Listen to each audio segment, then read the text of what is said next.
The night sky shimmers above, curtains of green and red light dancing silently across the darkness. You stand in the chill air, breath rising in pale clouds, while the world above seems alive with fire. This is bizarre Viking beliefs about the northern lights, a time when warriors thought the glowing skies were reflections of shields, or even the spirits of the fallen marching across the heavens. You don't need to follow every word. Just let the images drift. Subscribe and tap the bell for more calm journeys. Tonight, uncovered the strange wonders Vikings saw in the northern sky. Asterisk, the night is silent, except for the soft creak of oars dipping into dark water. You feel the chill against your cheeks, the kind that cuts but does not bite, the kind that belongs to northern seas. Above, stars scatter in glittering stillness, their light sharp, their distance endless. Then, slowly, something else begins to stir. At the edge of the sky, a faint shimmer appears, like smoke rising where no fire burns. You watch. The shimmer bends, twists, and brightens until it becomes a river of pale green, drifting, folding, alive. The northern lights have come. Pause here. Notice the hush that falls upon the men in the boat, their oars stilled, their breath clouding in the air. No one dares to speak. The lights move like flames, yet they give no warmth, no sound, only a strange, dancing silence. If you're still listening, you don't need to know the names of constellations or stars. Just drift with the shifting glow above, soft and endless. For the Vikings, these skies were not merely beautiful. They were powerful, mysterious, often fearful. To see the heavens burst into movement was to feel the presence of other realms, other beings. The aurora was not decoration. It was a message, omen, sometimes threat. Imagine yourself in their place, centuries ago. No maps of science, no quiet explanations of particles and magnetic storms. Only the raw glow of sky fire, spreading in colors no torch could create. The question rises, who lit this flame? Why did it move? And what did it mean? Some believed the northern lights were reflections of shields, great armies in the sky, clashing in eternal battle. The colors were sparks upon helmets. The shimmer was steel upon steel. The silence, the pause before cry of war. To look up was to glimpse the warriors of Valhalla themselves, training for the final day, Ragnarok, when gods and giants would clash in fire and ruin. Pause again. Feel the weight of that belief. Imagine the hush of a village looking skyward, children pressed to their mothers, men watching with hands upon spear or axe. The glow becomes more than light. It becomes a reminder that war is eternal, even above. If you're still listening, you don't have to decide whether it was war or wonder. Just let the shimmer pass across your eyes like drifting smoke. Other stories said the lights were spirits, souls of the dead, moving in procession. Some whispered there were maidens, Valkyries, riding across the sky, their armor flashing in ghostly fire as they sought the brave to bring to Odin's hall. Their torches lit the heavens, guiding souls to rest. To see the aurora was to know that the unseen world had drawn close, brushing against the realm of the living. Pause here. Picture the sound of wind moving through pine trees, branches groaning in rhythm. The lights above sway like banners, bending, rising, fading. You don't need to follow every story. Just breathe with the motion of the sky. Sometimes the lights were feared. A red glow, rare and haunting, was thought to foretell war or plague. The blood of coming battles spilling across the heavens before it touched earth. Villagers stood silent when such crimson streaks appeared, crossing themselves or whispering prayers, unsure whether to marvel or to hide.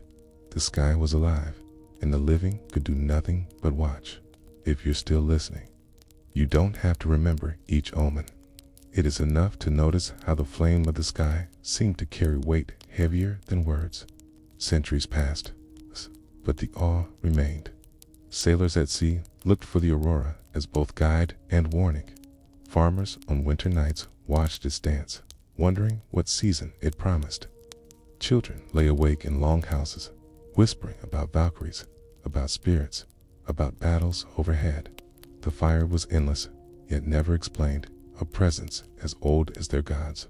Pause once more. The night folds around you. The light drifts across your vision. You don't need to follow where it goes. Just rest in the slow dance above, silent and unbroken. And so you are left with a soft wondering. Were the northern lights only fire in the sky? Or were they truly the torches of souls, the clash of armor, the breath of gods? Asterisk, the night has deepened. The first shimmer has not faded. Instead, it has thickened into curtains of fire that ripple from horizon to horizon. You feel the silence settle heavier now, broken only by the distant call of a raven, or the creak of a longhouse roof adjusting under frost. Inside, families gather close, their breath steaming in the chill. Eyes turn upward to the roof beams as if they might see through them, to glimpse the sky fire that moves like a tide above. You don't have to follow each detail. It is enough to rest in the hush of that longhouse, the faint crackle of a central fire, the light of heaven drifting unseen but felt. For the Vikings, the aurora was not simply watched. It shaped actions, decisions, even the smallest gestures. To whistle at the northern lights was dangerous. The flame might reach down and snatch you away. Or worse, slice your head clean with its edge. Parents warned children to keep still, to keep quiet when the sky began to burn. To make mockery of the aurora was to invite its wrath. Pause here. Imagine a child leaning at the doorway, tempted to laugh, tempted to point, silenced quickly by a hand upon the shoulder. The silence grows thicker, heavier, filled with unspoken warnings. If you're still listening, you don't have to know what became of the child. Just rest in the way fear moved quietly through families like smoke. Some communities believed the aurora required respect, even offerings. When the glow was especially strong, bowls of ale or mead were left outside, gifts for spirits who rode within the light. The act was not only reverence but protection, for to ignore the aurora was to risk drawing its notice in anger. The flames above could bless or curse. To leave an offering was to tilt fate toward mercy. Pause again. Picture the bowl set upon snow, the steam of warm drink rising, the reflection of skyfire trembling upon its surface. No one speaks, only the wind moves. If you're still listening, you don't need to decide where the spirits drank. Just breathe with the thought that respect itself was offering enough. For seafarers, the aurora was guide and omen. To sail beneath its glow was to feel the gaze of gods, sometimes protective, sometimes heavy with judgment. Some said the light was the bridge between realms, a path souls might travel across seas, carrying both blessing and warning. Crews watched closely. A calm green glow might mean safe passage, while sudden red bursts stirred unease, whispering of storms or raids ahead. Imagine yourself upon the deck of a longship. The sea is dark, restless, the salt stings sharp upon your lips. Above, the lights move like waves upon waves, echoing the waters below. Each man watches, silent, his or forgotten for a moment, his thoughts drifting between awe and dread. If you're still listening, you don't need to steer this ship. Just float with the sense of smallness beneath endless sky. The aurora even reached into rituals of life and death. Some sagas whispered that children born under the lights carried stronger fate, touched by divine fire. Others warned that to die beneath them meant restless wandering, the soul pulled upward into the endless battle overhead. Priests, skalds, and wise women offered different words, but all agreed. The sky's fire was never meaningless. It always spoke, whether of blessing or of warning. Pause here. Feel the weight of such belief, birth and death tethered to the sky. Human life mirrored by flicker above. If you're still listening, you don't have to measure truth. Just rest in the way meaning wrapped itself around every shimmer dot in some regions. Hunters believed the aurora could guide their prey. The lights were thought to lure animals from forests, to make deer or seals move differently, unsettled by the glow. Others feared the opposite, that the aurora frightened game away, leaving fields empty, nets bare. And so, hunts were planned with caution beneath the lights. Every step felt heavier, every silence filled with waiting. Pause again. Imagine the crunch of boots upon snow, the faint breath of dogs steaming in the cold. Hunters pausing often to look skyward. The aurora shifts above, indifferent, unyielding. If you're still listening, you don't have to know if they caught anything. Just walk quietly with them in the glow of flame that bends above. The Valkyries, too, were never far from thought. To see the aurora was to wonder if they rode tonight, choosing among the brave who would fall, lighting the path to Valhalla. Warriors sometimes whispered prayers to them in low tones, careful not to draw too much attention, asking for honor, asking to be chosen when their time came. In the flicker of sky, they saw helmets, horses, swords, banners. They saw destiny. Pause here. Picture the glint of armor, imagined in the light, the hush of men speaking only in fragments. You don't have to follow their words. Just feel the closeness of fate above. And so, the aurora became woven into every layer of life: birth, death, hunting, sailing, war, marriage. Its presence turned ordinary nights into sacred hours, where silence pressed thicker, and every action felt watched. And every action felt watched. If you're still listening, remember, you don't have to hold each belief in your mind. It is enough to drift with the sense of how people once lived beneath skies, alive with flame, beneath a silence that spoke louder than words. And you may wonder softly, as the glow drifts across your own imagination, was the aurora only light upon air? Or was it truly the whisper of gods, the passage of souls, the fire of fate? Asterisk, the night is long, the sea restless. You hear the slap of waves against wood, the groan of ropes strained by cold, the muffled breaths of men huddled beneath furs. Above, the sky is alive. Curtains of green and gold ripple endlessly, bending, folding, unfolding again. The northern lights dance, and with them, the hearts of those who watch sway between fear and awe. If you're still listening, you don't have to follow every shimmer. Just breathe with the rhythm of flame upon sky. For the Vikings, the aurora was not only omen, but also companion. On long voyages, where days blurred into sea and nights into uncertainty, the glow above offered something constant, something beyond the reach of waves. It was terrifying, yes, but it was also steady, a reminder that gods and spirits traveled with them. In a world of peril, even a fearful sign could become a kind of comfort.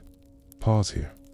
Imagine yourself leaning against the side of a long ship, the boards damp beneath your palms. The cold gnaws at your bones, yet the sky fire warms you in its own strange way. You don't have to understand it. You only need to let it carry you like a soft tide. Some sagas speak of warriors who drew courage from the lights, believing the Valkyries themselves rode above, watching over their struggle. To march into battle beneath the aurora was to feel chosen, to believe that death, if it came, would not be meaningless. The fire overhead became a banner greater than any cloth, a banner that no enemy could tear down. Pause again. Hear the clash of shields in your imagination, the muffled roar of men gathering courage. The hush that falls as all eyes turn skyward. You don't need to join their battle. Just let the sense of resolve drift softly through you. Others found comfort in thinking of the aurora as souls loved ones passed on, moving across the heavens. To gaze upward was to feel close again, to whisper names into the cold, and imagine they were heard. Families mourning around longhouse fires would glance at the door, at the sliver of sky beyond, and feel the presence of the departed glowing just above. If you're still listening, you don't have to remember each name or each face. Just rest in the thought that light can carry memory. Even across centuries, There were also those who saw in the aurora a reminder of cycles, of endlessness. The lights came and went, appeared and vanished, yet always returned. Like harvests, like tides, like birth and death themselves, the aurora reminded people that nothing ended forever. All things folded back upon themselves, like curtains of fire folding back into the night. Pause here. Notice how the thought itself feels like a lullaby. Everything returning, everything repeating, nothing ever fully gone. If you're still listening, you don't need to hold on to the details. Just drift with the rhythm of endless return. On land, during harsh winters, when snow pressed heavy against roofs and hunger crept close, the lights became distraction, perhaps even solace. Children whispered stories about sky maidens, their laughter soft, their fears dimmed for a moment by beauty above. Elders leaned close to the fire, telling of long ago nights when the aurora burned crimson, when omens had come true, when battles or sickness had followed. And yet, even in warning, there was wonder, for how could such beauty not carry meaning? Pause again. Feel the warmth of the fire, the hush of voices, low and steady, the flicker of both candle and aurora weaving together. You don't need to follow each tale. Just rest in the weaving of glow and shadow. To travel beneath the aurora was to feel both blessed and burdened. Sailors prayed not only for calm seas, but also for steady skies. Hunters walked more carefully, ears sharp for sounds muffled by fire above. Mothers wrapped children tighter, whispering that silence was safest when the heavens burned. And yet, despite the fear, people continued to live, to voyage, to fight, to sing. The aurora did not stop them. It became part of them. If you're still listening, remember, you don't have to recall every belief. It is enough to feel how life continued beneath the glow, ordinary yet touched with awe. In time, these beliefs softened, came folded into tales told more of a wonder than warning. But the old fears lingered in shadows, whispering still that the aurora was not to be taken lightly. Even centuries later, when science began to explain magnetic storms and solar winds, the beauty of the lights refused to be stripped of mystery. People still watched in silence, still felt awe, still sensed something greater moving above them. Pause here. Imagine yourself beneath the aurora tonight. Not in the past, but now. The science is known, but the wonder remains. The silence folds around you. The glow presses close. The air thickens once again. If you're still listening, you don't have to remember science. Just rest in the timelessness of flame upon sky. And so, the Vikings, in their longships, in their halls, in their journeys across snow and sea, left behind more than battles and raids. They left whispers of belief, of awe, of fear, of comfort, all bound into the glow of the northern lights. To them, the aurora was not only a marvel of nature, it was a mirror of fate, a banner of gods, a procession of souls, a reminder that the world was always larger than the eye could hold. Pause once more. The night stretches, endless. The flame drifts across your vision. The silence deepens, and you may wonder softly, were the northern lights simply fire upon air, or were they truly the watchful eyes of gods, the path of souls, the banner of destiny itself? Asterisk, the air is still, heavy with frost. You hear the groan of timbers within a longhouse, the quiet shifting of people gathered close. In the center, the fire burns low, its smoke curling lazily upward to find the hole in the roof. Outside, unseen but felt, the northern lights ripple across the heavens. Their glow slips faintly through the smoke hole, painting the beams with greenish hue, as if the very wood has taken breath from the sky. You don't need to remember every detail. Just rest in the way fire meets fire, one small, red flame upon the hearth, and one vast, shifting fire above, among the Vikings. The aurora was not only an omen, but also a tool. Seers, the Vavlor and wise women, were thought to read the shifting patterns as messages from gods and spirits. Where common folk saw only light, the seer saw signs, directions, warnings. The aurora was not random. It was a script written across the sky. Pause here. Imagine a woman rising from her seat, her cloak heavy with furs, her staff carved with runes. She steps into the cold night, the villagers following silently behind.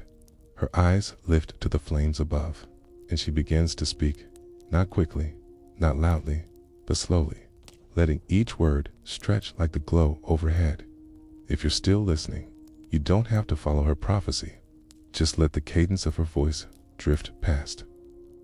As soft as smoke, the vulva might interpret a sudden burst of red as a warning of bloodshed, or a streak of pale blue as sign of safe voyage. The twisting of curtains might mean alliances forming or betrayals soon to come. To the untrained, these were only colors. To the wise, they were a language as clear as words upon parchment. Pause again. Picture the villagers standing close, their breath clouding, their faces caught between fear and trust.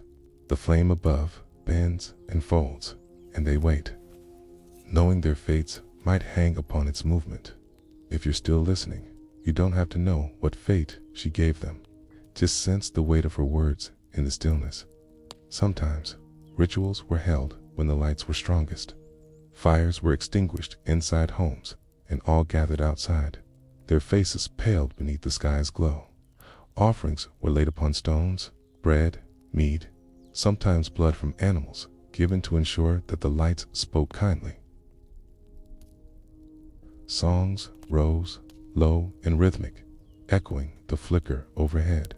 These were not celebrations, but acts of balance, of keeping the world in harmony with the sky. Pause here. Hear the murmur of song, steady as a heartbeat. Feel the cold air pricking your skin. The lights above shifting in rhythm. If you're still listening, you don't need to join the chant. Just breathe with the rise and fall, the glow and silence. The northern lights were also tied to runes, those carved symbols that carried both language and magic. Some believed the lights revealed runes themselves, shapes traced across the heavens, fleeting yet powerful. A seer might point to the curve of a curtain and claim it resembled algis, the rune of protection. Another might see tuas, the rune of the god Tyr, in a spear-like shaft of flame. To watch the aurora was to see the gods riding directly into the night. Pause again. Imagine standing beneath such skyscript, the runes vast, their meaning uncertain, their glow fading even as you try to hold it. If you're still listening, you don't have to read the runes. Just let them drift away like smoke erased by wind. For journeys, seers sometimes sought the aurora's guidance before ships departed. If the lights appeared calm, folding gently, voyages were encouraged. If they thrashed or turned crimson, voyages were delayed, or charms were carved to ward off ill fate. Men trusted not only the pull of stars, but the fire of the north to decide when seas would carry them safe. Imagine the silence of a harbor, ships waiting, sails furled. Above, the aurora flares. Men glance at the seer, waiting for nod or shake of head. Their lives, their trade, their battles rest in her interpretation of the sky's fire.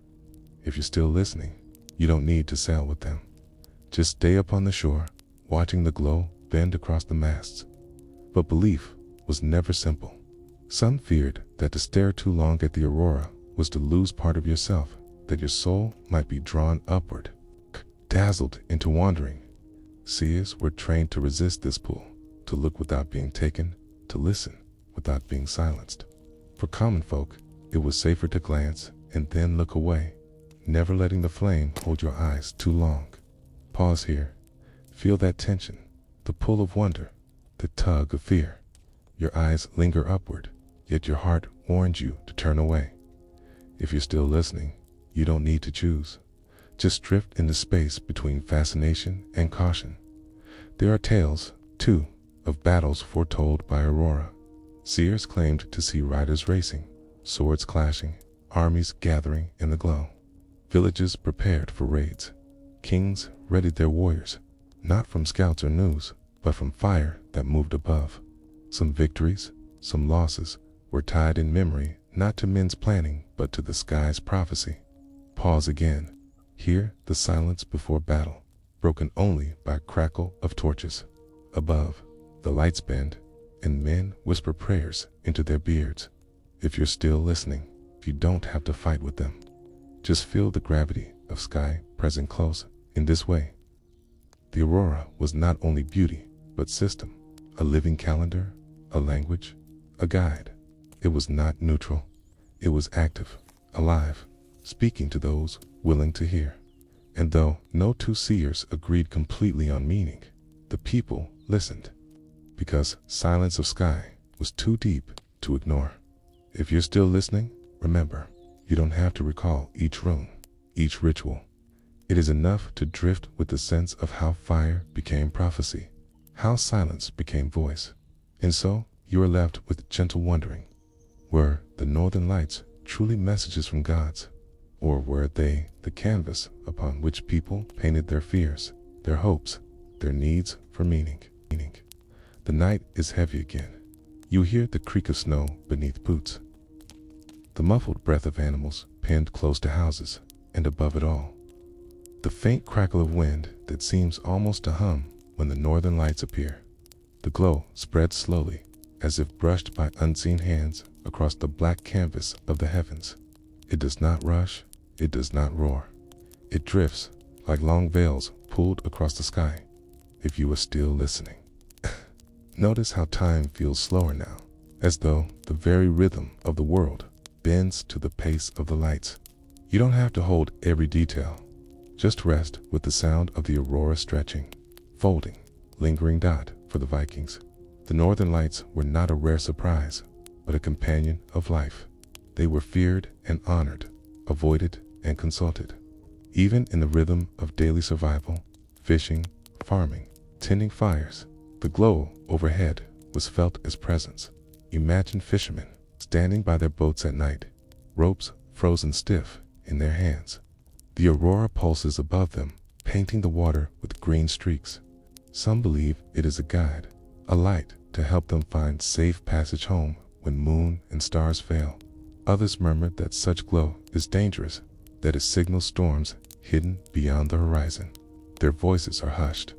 You can hear the sea's slow roll, the creak of wood, the sigh of cold waves brushing against the shore. If you're still listening, you don't need to decide what the lights mean.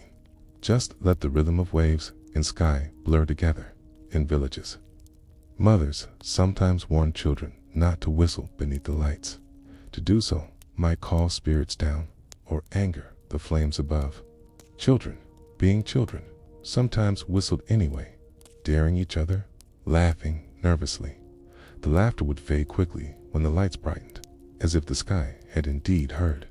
A hush would fall, thick and uneasy. You can almost hear it, the giggle, the pause, the sudden silence broken only by the crunch of frost beneath retreating feet. If you're still listening, you don't need to remember their rules. Just breathe in the sense of caution that lived inside small games. Farming life, too, felt the weight of the aurora. Some believed that strong lights foretold poor harvests, that too much fire in the sky meant the earth's balance was unsettled. Others thought the opposite, that a vivid display promised fertility of fields, that crops would grow tall beneath such blessing. In this way, one farmer might sow with joy, while another worried over famine, all beneath the same glow. The uncertainty itself was powerful, shaping choices, shaping moods, shaping the rhythm of seasons. Pause here. Imagine the smell of soil, frozen yet faintly alive beneath the crust of snow. Imagine men and women staring upward, wondering whether seed or hunger would come from the sky's silent fire. You don't need to choose between blessing and curse. Just let the uncertainty itself drift like smoke. Among warriors, the aurora carried its own meaning. Some whispered that the lights were reflections of shields, battles fought by the gods or the dead. When the globe brightened red, it was said to be blood spilled across the heavens as armies clashed in unseen realms. For warriors preparing to raid or defend, such a sight was not taken lightly. They sharpened their weapons with more care, offered more to the gods, kissed families with heavier hearts. Picture a longhouse, the sound of whetstone scraping against iron. Men glance upward through the smoke hole, eyes catching the faint red streak above. Their hands move slower, their breath heavier. Outside, the dogs whine, sensing tension. If you're still listening, you don't need to march into battle. Just sit at the edge of the firelight, hearing steel scrape, feeling silence thicken in daily superstitions. Small gestures mattered. Some women spun wool more carefully when the lights flared, believing that mistakes made beneath such glow would twist into fate itself. A dropped spindle might mean misfortune. A broken thread could mirror a broken life. Others avoided spinning altogether on such nights, preferring to watch quietly, hands folded, as if to show humility before powers they could not control. Hear the faint whir of spinning wheel, the sudden pause when a thread snaps. Hear the hush that follows, as if everyone wonders whether the sky noticed. If you're still listening, you don't need to mend the thread. Just let it unravel softly, disappearing into stillness. Fireside tales also grew richer beneath the aurora. Old men told stories of gods walking the heavens, of souls traveling along the light to reach Valhalla. Children leaned closer, eyes wide, caught between awe and fear. The crackle of the hearth mingled with the distant shimmer of the sky, until it was difficult to tell whether warmth came from fire or from above. Imagine sitting there, hearing voice after voice, slow and steady, weaving sagas with no rush. Each word is measured as the glow outside. You don't have to follow each tale. Just let the rhythm of story wash over you, steady as tide. Sometimes fear went deeper. A few believed the aurora could steal unborn children or harm mothers. Expectant women stayed indoors, shutters closed tight, hands resting on their bellies, whispering prayers. Midwives spoke charms, asking the sky to pass gently, to leave the home untouched. The lights themselves pressed against the walls, flickering faintly through cracks, as if trying to peer inside. Pause here. Imagine the silence of such a room. Only the faint drip of melting snow from eaves. Only the breath of anxious women waiting for the glow to pass. If you're still listening, you don't have to fear for them. Just rest in the weight of stillness. Animals, too, were thought to sense the lights. Dogs barked more.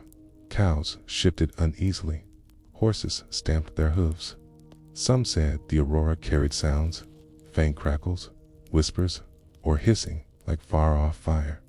You lean into the quiet now. Do you hear it?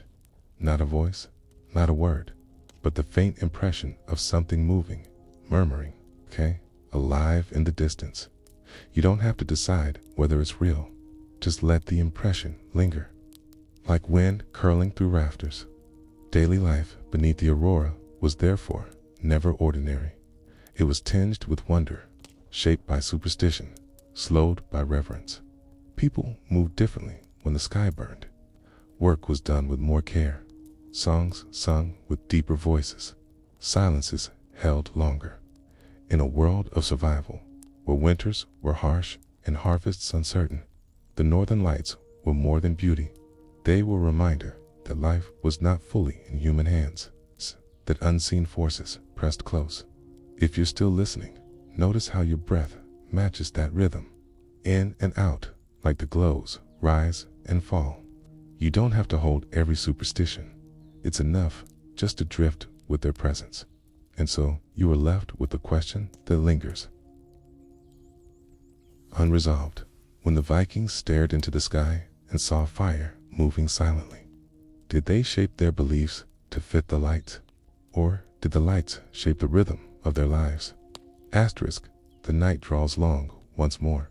You feel the hush settle over fields crusted in frost.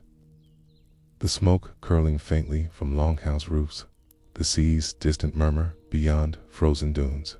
Above, the aurora spreads again, green ribbons unfurling slowly, bending and twisting, as though some hand unseen brushes the sky with living fire. If you're still listening, let the pace slow with the lights. You don't have to hold every image. It is enough to rest in the drift, to feel how each glow folds into the next. For the Vikings, such fire was never just scenery. It was presence. It was omen. It was story. And stories, whispered in the dark, held weight as real as steel and stone. One of the oldest beliefs tied the northern lights to the armor of Valkyries, Kata, the warrior maidens of Odin, who chose, who lived, and who died on battlefields.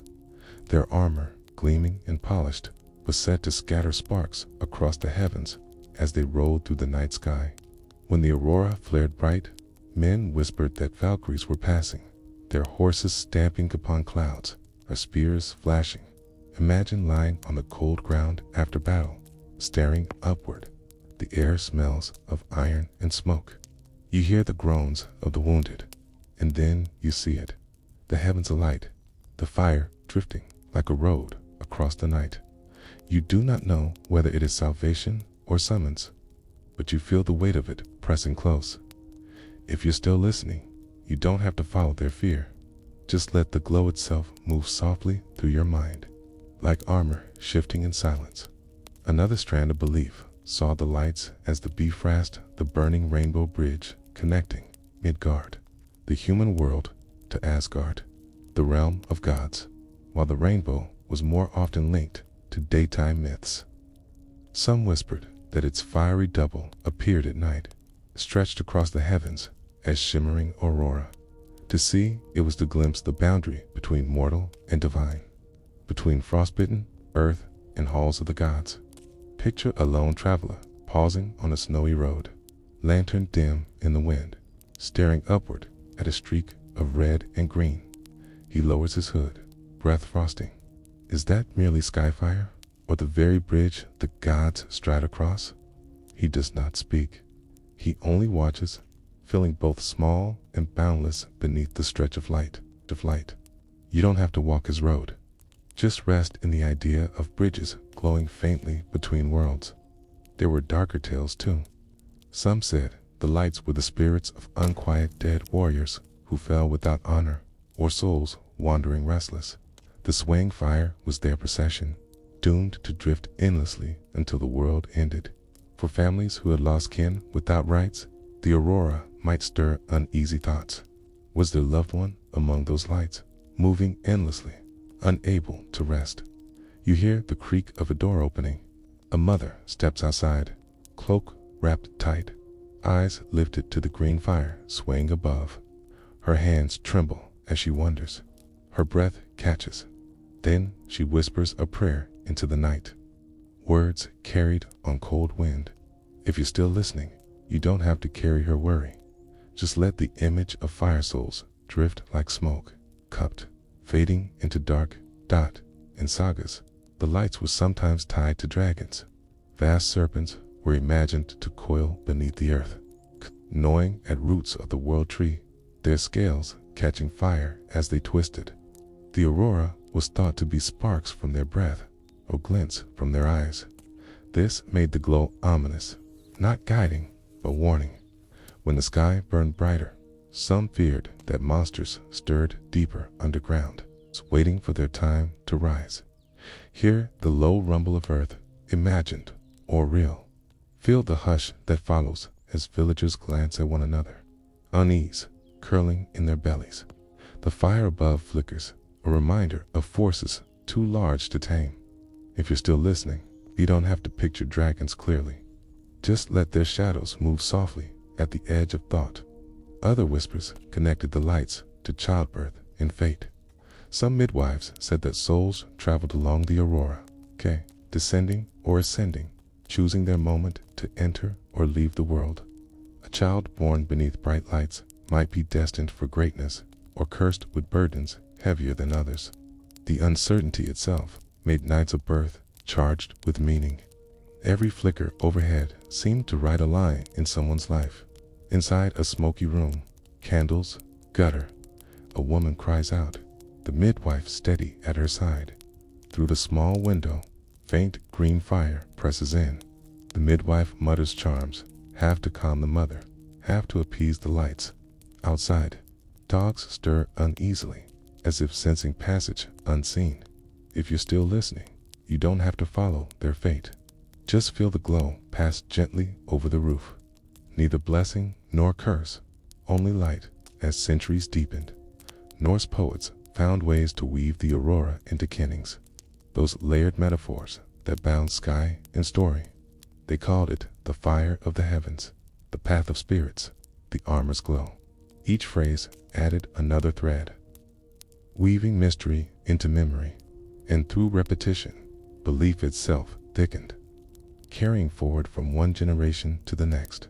Picture a skald sitting near the hearth, his voice steady, reciting verses as smoke curls upward. Children lean close, the glow outside slipping through cracks in the roof. His words and the fire of the sky blurred together, till it is hard to know whether story describes sky or sky describes story. You don't have to follow every verse. Just let the rhythm itself roll like tide, carrying you deeper. If you're still listening, notice how time slows again. You don't need to decide which myth is true. All are layers, veils drifting across the same fire. And so the northern lights were not only spectacle, they were prophecy. They were omen. They were mirror. To some, they showed the path of Valkyries. To others, they were restless dead. To still others, dragons stirring, or souls traveling between worlds. Each glow carried weight, and each flicker told a different story. The aurora asks nothing. It only shines. Yet, for those beneath it, every flicker pressed meaning onto life, fear, hope, to work, or surrender. If you're still listening, let the thought blur. When fire moves silently through sky, does it hold a message, or only mirror the hopes and fears of those who watch? Asterisk, the night is hushed. You hear only the faint drip of rain against stone, the muffled creak of shutters straining in a wind that moves as though it carries secrets. Somewhere in the distance, bells toll, their echoes softened by mist. The streets of an old European town stretch before you. Cobblestones damp, the air heavy with a smell that mixes wood smoke, river water, and something faintly sour, like cloth left too long in the dark. If you're still listening, let the sound of the bells guide your breathing. You don't have to follow each word. It is enough to let the rhythm drift slowly, like mist sliding over rooftops, long before the infamous Black Death of the 14th century. Europe endured waves of smaller, often forgotten plagues. Some came quietly, barely noticed until the sick filled parish records. Others struck suddenly, with fevers that spread faster than prayers could be whispered.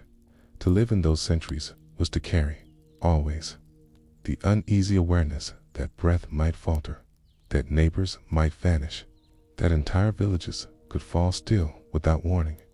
Imagine standing at the threshold of a medieval home.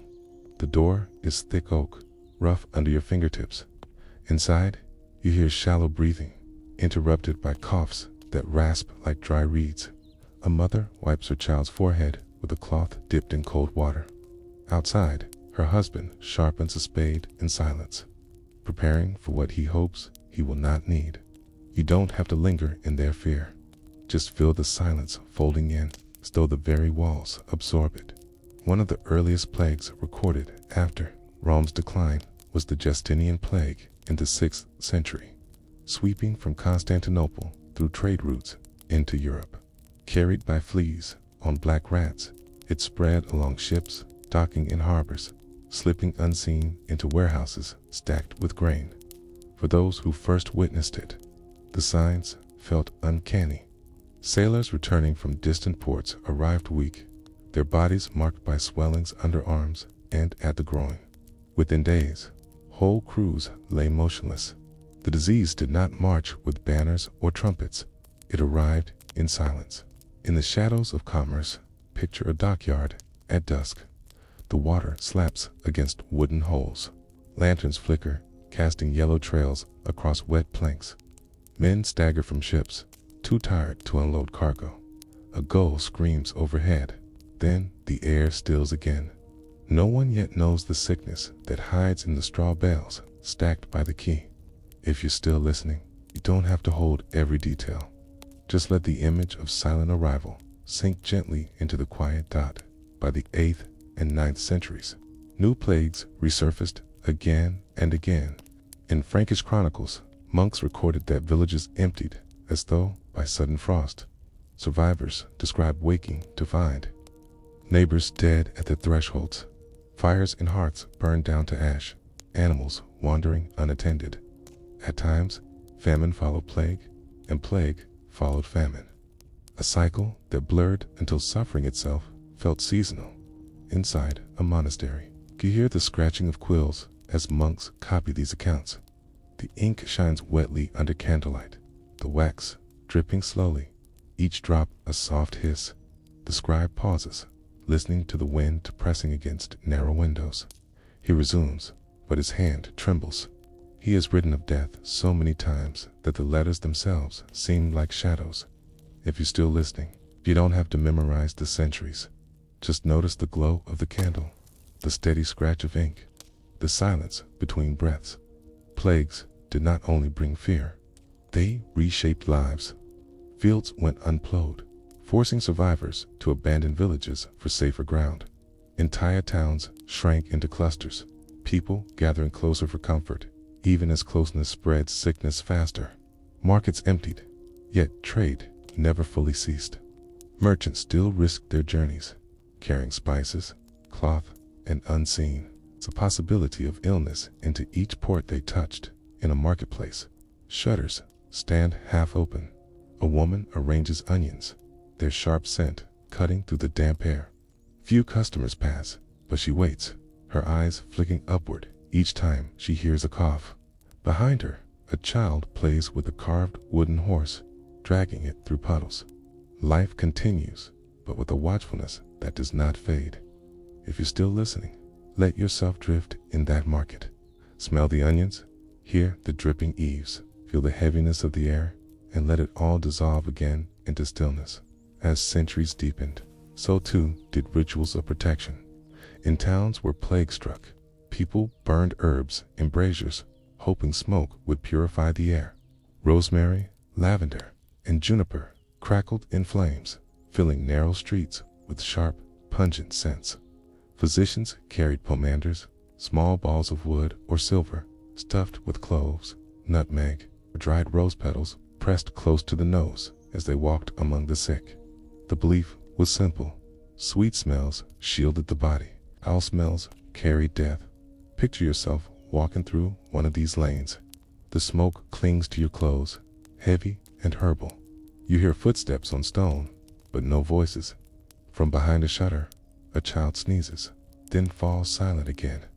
You press the pomander to your face, breathing in cloves, feeling the weight of fear woven into each inhalation. If you're still listening, you don't have to hold the detail of herbs. Just let the fragrance itself drift through, soft and fading. Beyond the rituals, plagues pressed themselves into faith. Priests preached that illness was punishment, that sins had grown too heavy, that only penance and prayer could turn away the shadow. And so processions wound through towns, candles held high, chants rising into night air.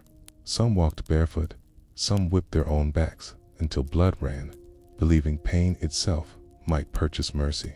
Pain itself might purchase mercy. Hear the low drone of chanting, voices layered one upon another, echoing through streets lit only by wavering flame. The air smells of wax and sweat.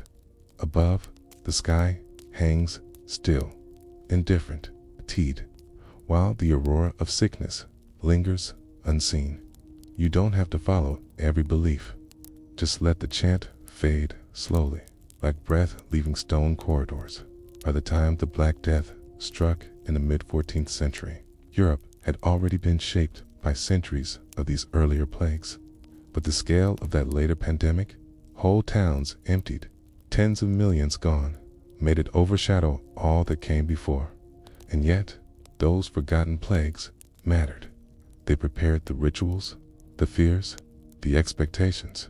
They taught people that survival was never promised, that life always balanced on a thin edge between abundance and loss. Imagine a village field at dusk. The rows of crops stretch half-tended, weeds creeping in, birds call from hedgerows, their cries lonely in the fading light. A boy watches the horizon, waiting for his father, who will not return. He clutches a sheaf of uncut barley, the stalks rough in his hand. Above, clouds gather slowly, heavy with rain. If you're still listening, let the boy's image drift past. You don't need to follow him into sorrow. Just feel the air thicken, the silence fold again. The night arrive with its steady, unhurried pace. These forgotten plagues shaped Europe not by their names, many of which are lost, but by their weight on ordinary lives. They left empty spaces in villages, abandoned fields, rewritten prayers, new rituals of smoke and scent. They reminded people again and again of their smallness beneath forces beyond control. And in that way, they quietly shaped the world that would later endure the Black Death itself. You hear the bell toll again. Its echo lingers long, carrying through fog across fields, to the silence of forests beyond. If you're still listening, notice how time feels slower now. You don't need to remember the names, the years, the measures. It is enough to let the echo carry you, like mist folding into mist, like silence drifting into deeper silence. And so, we leave this first passage of plague, not ended, not explained, only suspended. For when the lights return to the sky, when smoke drifts once more through the alleys, who can say what shadow follows close behind? Asterisk, the morning begins not with song, but with silence. You hear a cart's wheels creak slowly over cobblestones, slick with dew. A dog barks once, then falls quiet again. The air carries a mixture of wood smoke and damp straw, heavy and still.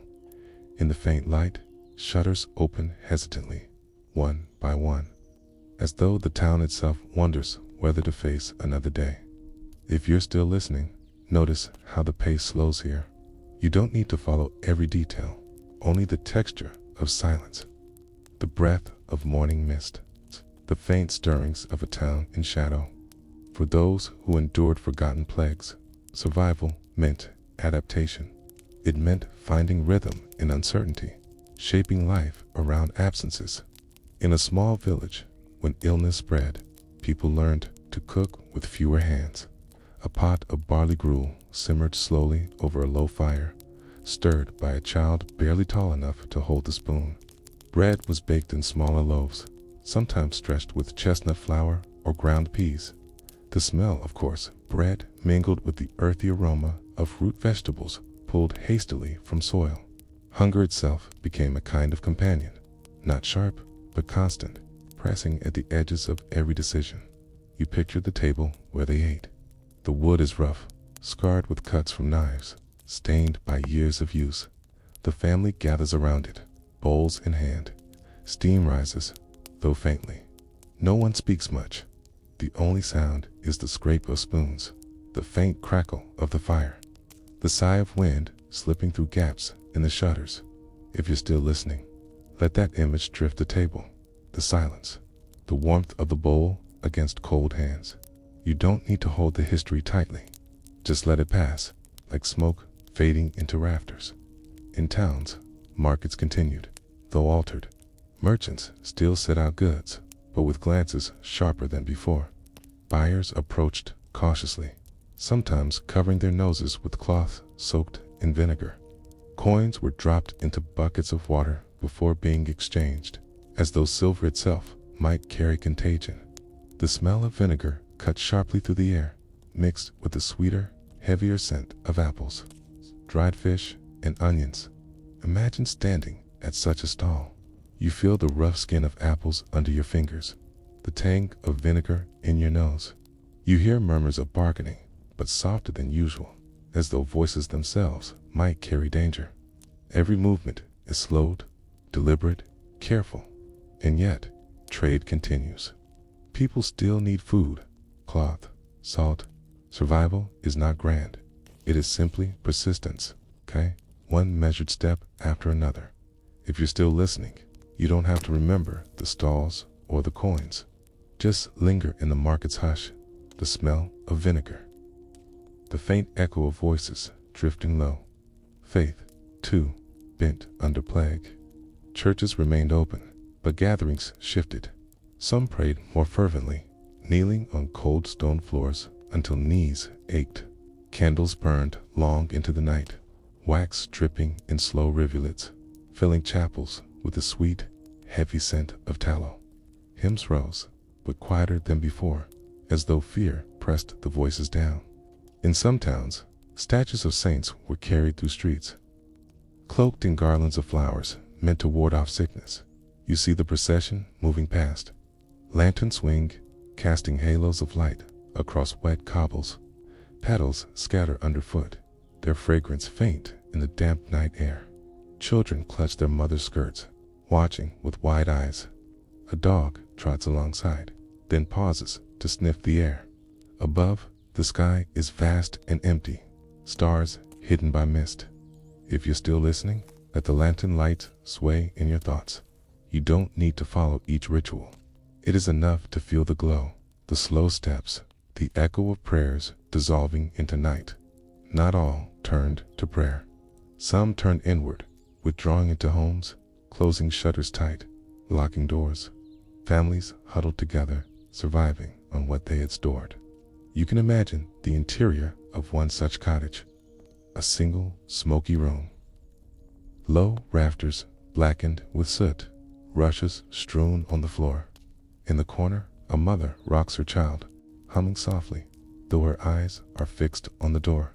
The father mends a tool in silence, his hands steady but his shoulders tense. Outside, footsteps pass, then fade. The family breathes as one, waiting. If you're still listening, notice the rhythm of breath. You don't need to follow their fear. Just let the image settle, like dust catching in a shaft of light, and then drift again.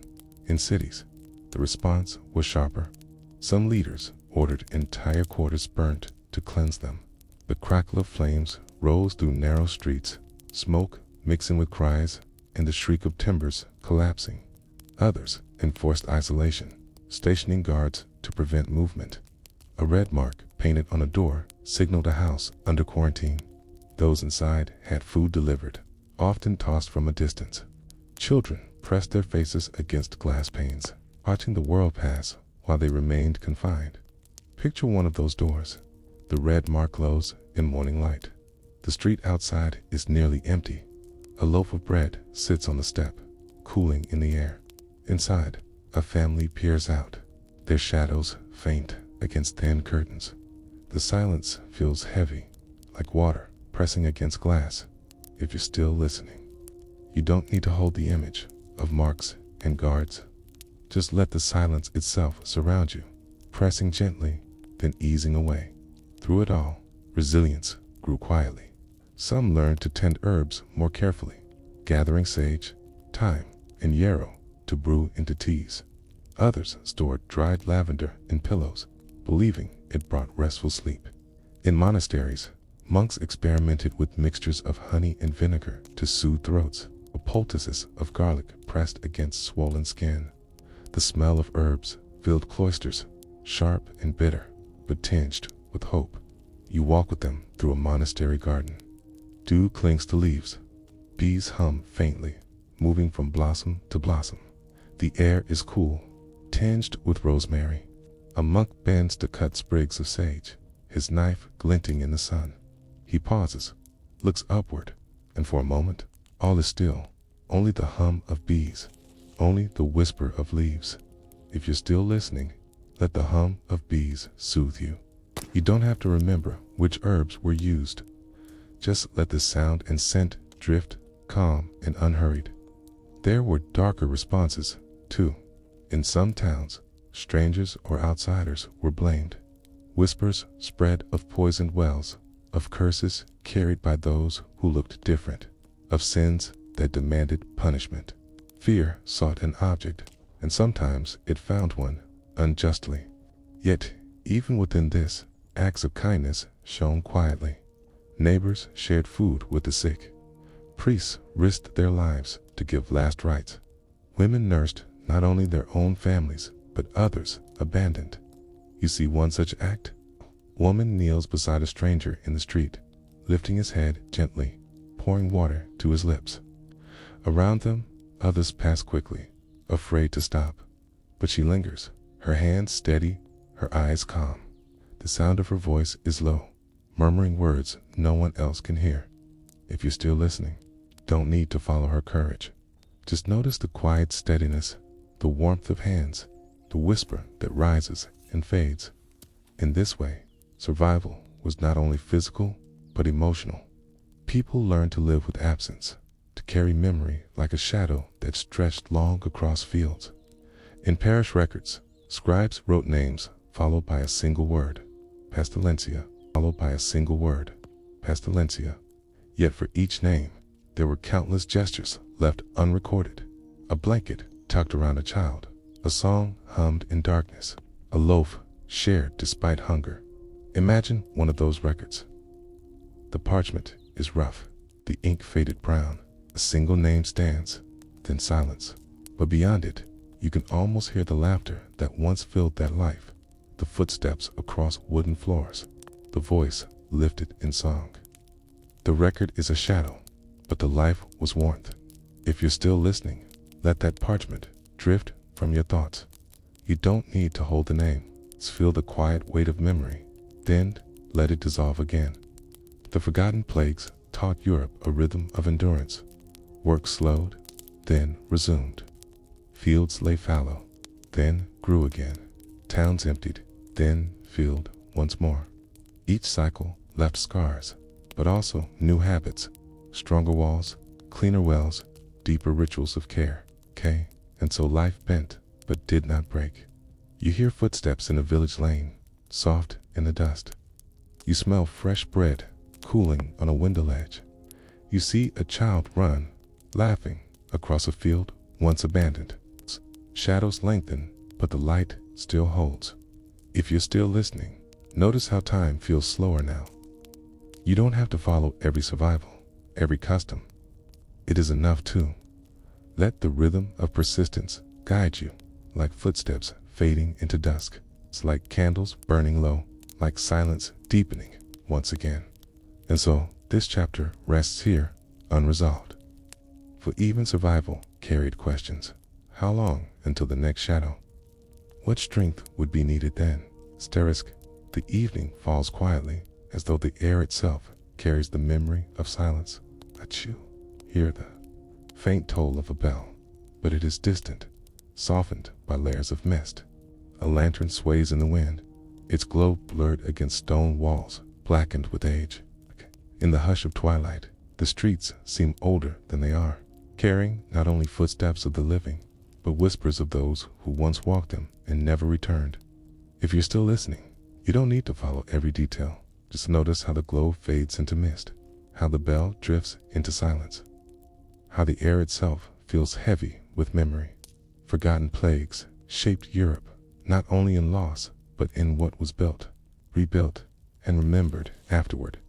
Entire towns were redrawn in their wake. In some places, narrow lanes were widened. Wells were lined with stone to guard against foul water. And burial grounds grew into vast, solemn fields of crosses. Architecture bent itself to memory.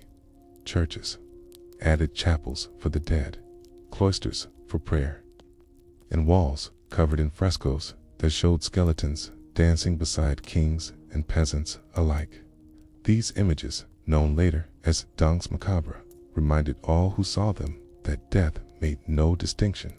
Imagine standing in such a chapel. The fresco stretches across the wall, figures painted in earthy tones. A king holds hands with a skeleton draped in a faded crown. A peasant carries his tools, while bones grin at his side. The candlelight flickers, making the figures seem to move, step by step, across stone. The wax drips, the scent of tallow thick in the air. You feel the stillness, the weight of inevitability painted into every line. If you're still listening, you don't need to trace each figure. Guys, let the image drift past as though shadows dance only at the edge of sight. Plague altered the rhythms of work as well. With fewer laborers, wages rose. Fields, once tended by many, were now managed by few, forcing innovation. Villages shrank, but survivors found themselves with more land, more livestock, more responsibility. The silence of empty houses lingered, yet new life pushed forward. In England, laws were passed to hold wages down, yet still the balance had shifted. Out of loss came change, slow, uneven, but certain. Picture a plowed field at dawn. Frost glitters on the soil. A single man walks behind oxen, his breath white in the cold air. He pauses, leans on the plow, and looks across the wide emptiness. Once there were others beside him. Now there is only silence in the long, slow work of persistence. The crows call overhead, circling lazily in the pale sky. If you're still listening, you don't need to recall the laws or wages. Just let the rhythm of the plow guide you step, pause, breath, slow, steady, unhurried. The memory of plague also seeped into art and story. Ballads told of ghostly processions, of spirits wandering roads at night, of bells that rang by themselves in empty towers. Literature spoke of divine punishment and of human frailty. Plays brought forth allegories where death appeared as a character, speaking to audiences who knew the reality all too well. The arts became a way to hold fear at arm's length, not to erase it, but to weave it into something shared, something less isolating. In a village square, imagine a troupe performing such a play. Torches burn, their smoke curling into the night sky. The crowd gathers, cloaks wrapped tightly against chill. A figure cloaked in black steps forward, voice low and hollow. Children cling to parents, half frightened, half enthralled. Laughter mixes with unease, the sounds carrying into darkness. Above, the stars gleam coldly, indifferent. If you're still listening, let the torches flicker in your mind. You don't need to follow the story performed. Just feel the glow, the murmur of the crowd, the weight of night settling in. Religion absorbed the memory most deeply. Shrines multiplied, dedicated to saints believed to guard against illness. Pilgrimages grew as people sought holy ground for protection or for thanks at having survived.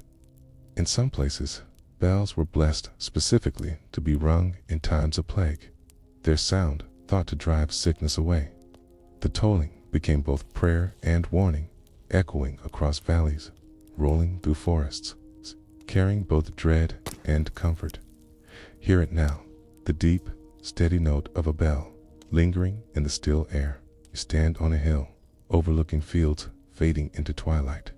The sound travels across the land, through villages, across rivers, into the hush of forests. It vibrates faintly in your chest, then fades again, leaving only silence. If you're still listening, you don't need to follow where the pilgrims went or which shrines they built. Let the bell linger only as sound, slow and unhurried, before fading once more.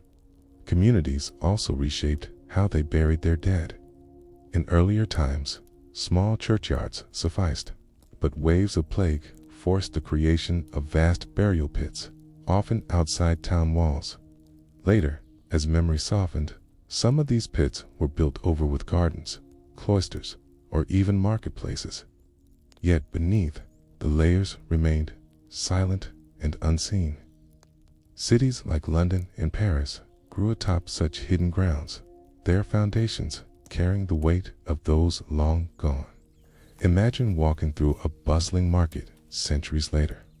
The air is filled with voices, the scent of bread and spices, the clatter of hooves on stone. Yet, beneath the cobbles lies another world, silent rows of those who once walked here, now part of the earth. The living do not feel it, but the ground itself holds the memory. If you're still listening, Let that awareness drift. You don't need to dwell on graves or bones. Simply feel the layered silence beneath the noise, the depth beneath the surface. These forgotten plagues also reshaped time itself. Festivals changed, sometimes postponed or replaced by days of fasting. Calendars carried marks of loss, anniversaries of plague years remembered in prayers and sermons. Whole generations grew up in the shadow of survival, their sense of the world tinted by absence. And yet, life continued. Marriages celebrated, children born, harvests gathered. Joy did not vanish, simply carried the echo of fragility. Picture a wedding after plague.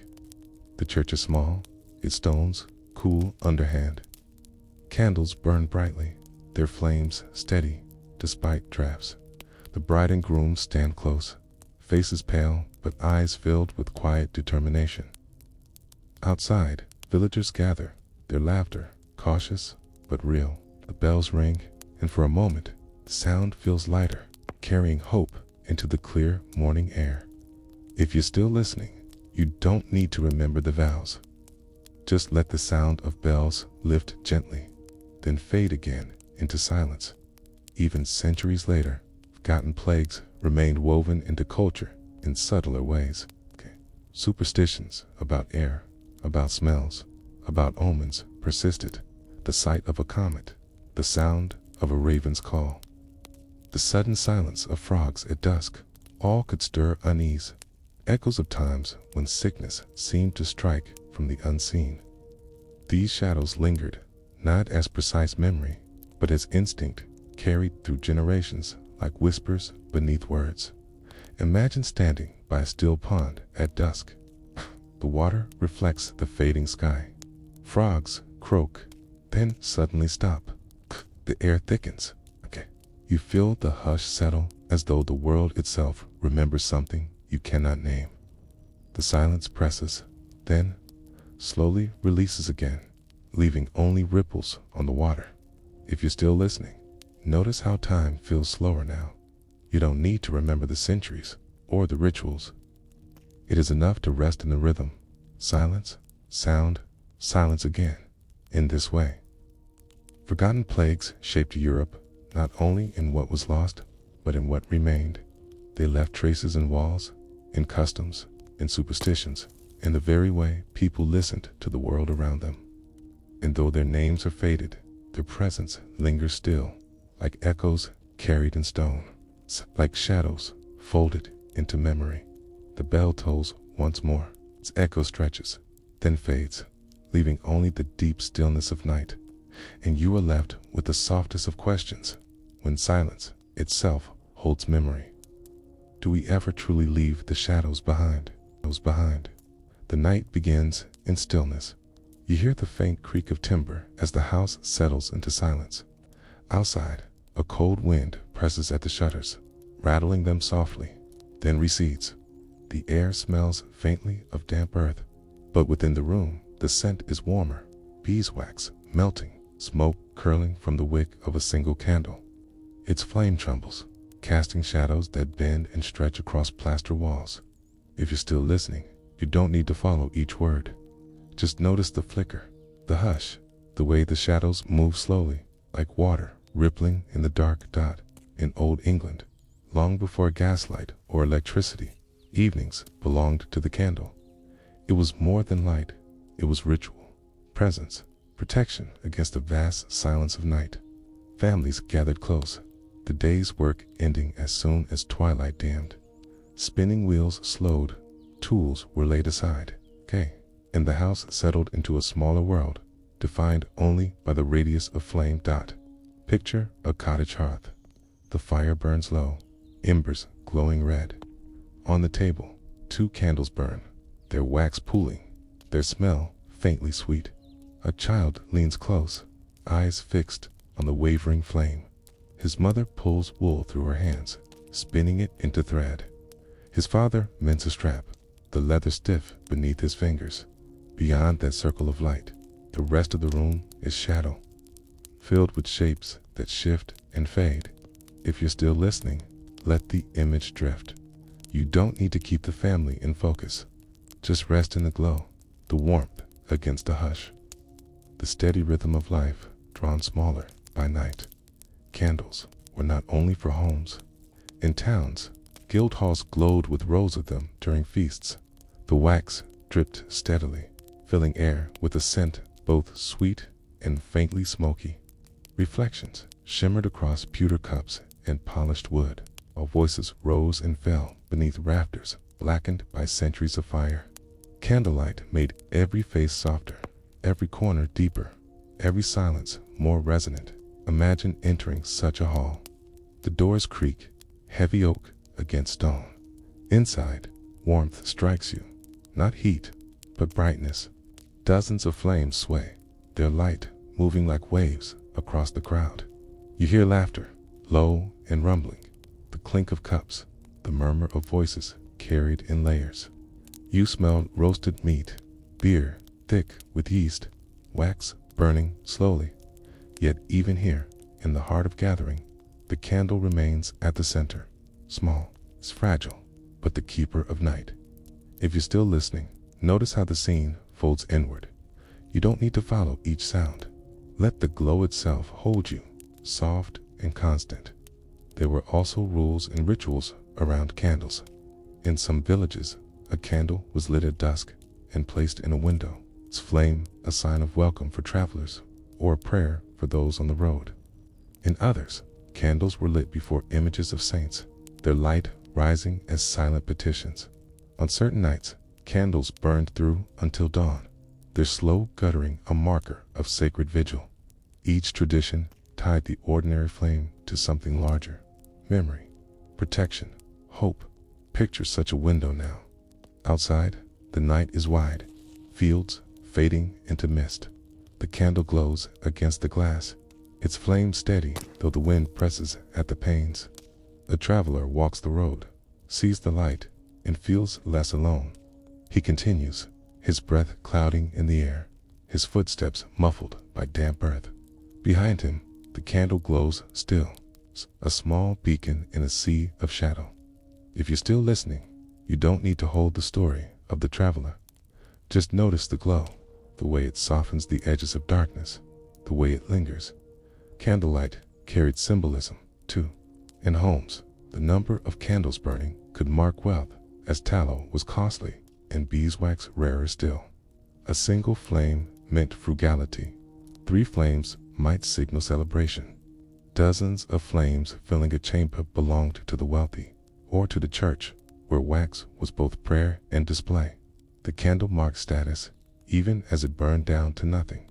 Its light temporary, its substance consumed. Imagine standing in a great cathedral. The ceiling soars high, lost in shadow. Hundreds of candles burn along altars, each flame a petition. Their smoke rises in thin columns, mingling with incense, filling the vast space with fragrance, both sweet and heavy. The sound is hushed, only footsteps echoing faintly on stone. You tilt your head upward, watching the flames tremble, and for a moment, the silence feels endless. The light, eternal. If you're still listening, you don't need to count the flames. Let them merge into a sea of glow, rising and falling like breath, steady and unhurried. In Old England, candlelight also shaped social time. Families spoke in its glow, telling stories, sharing riddles, weaving tales that softened the long nights of winter. Children drifted to sleep by the fire, lulled by voices and the hum of wind outside. Songs were sung, not loudly, but gently, carrying through rafters, blending with the flicker of flame. The candle marked not just light, but time itself, the hours of story, the drift into rest, a quiet turning of night. Picture such a gathering. A father tells a tale, his voice low and steady. A child's eyes grow heavy, his head resting against his mother's arm. The fire hisses as a log shifts, sparks rising briefly before fading. The candle burns lower, its flame trembling but steady. The room is warm with story, with presence, with the rhythm of night drawing deeper. If you're still listening, let that rhythm guide you. You don't need to follow the tale itself. Just let the sound of voice, the glow of flame. The weight of silence folded around you, and so candlelight nights carried more than utility. They carried memory, presence, ritual. They made space smaller, but also deeper. They held shadows at bay, not by banishing them, but by giving them edges. And in that glow, old England found both comfort and mystery. The flame flickers again. You watch it bend, then rise, then bend once more. The wax pools, then hardens, then melts again.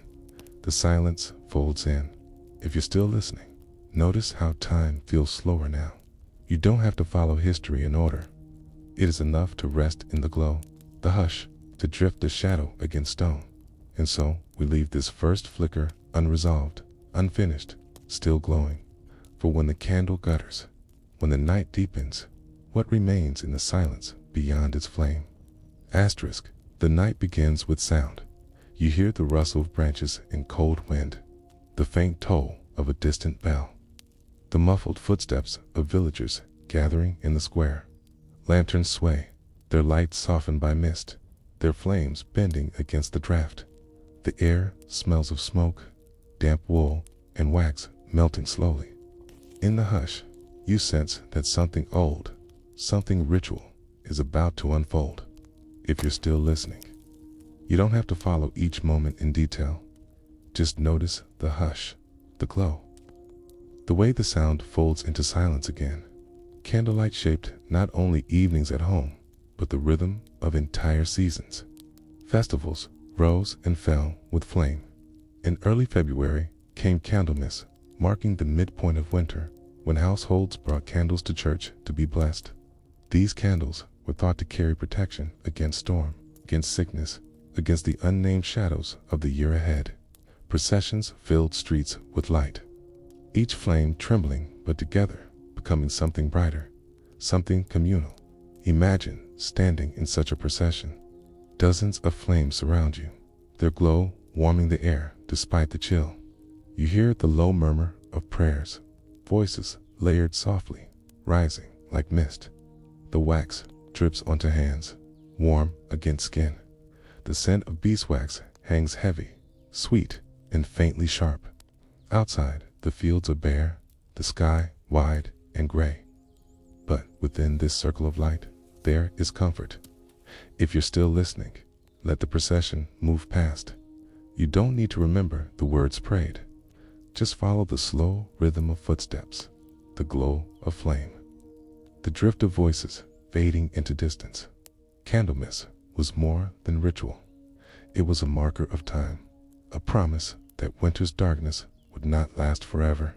The flame itself became symbol of endurance, of hope, of light returning even when nights were long. In households, blessed candles were kept carefully, stored away to be lit in times of danger, during storms that shook timbers, during nights when sickness pressed close, during moments when silence felt too heavy to bear. Picture a cottage in such a storm. The wind shrieks, rattling shutters. Rain lashes against the roof. Inside, the family huddles, one candle burning steadily, its flame casting small circles of light across anxious faces. The sound of the storm roars, but within that glow, there is calm. A belief that the flame holds something stronger than fear. If you're still listening, you don't have to hold the storm in detail. Just let the candle's steady glow remain, a point of stillness in the noise. Asterisk, other festivals wove candlelight into joy. At midsummer, bonfires lit hillsides, and candles burned in windows as smaller echoes of the larger flame.